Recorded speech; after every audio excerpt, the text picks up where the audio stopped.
السلام علیکم، آپ دیکھ رہے ہیں ہورائزن نیوز۔ خبر شامل کرتے ہیں کراچی سے۔ پولیس نے موٹر سائیکل پر برہنہ ہو کر گھومنے والے شخص کو حراست میں لے لیا۔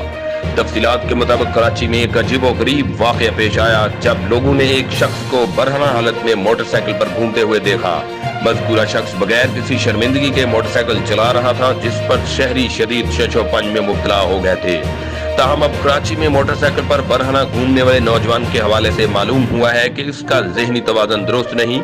پولیس حکام کے مطابق شہر میں موٹر سائیکل پر سوار ہو کر نوجوان کے برہنہ گھومنے کا واقعہ 3 روز پرانا ہے۔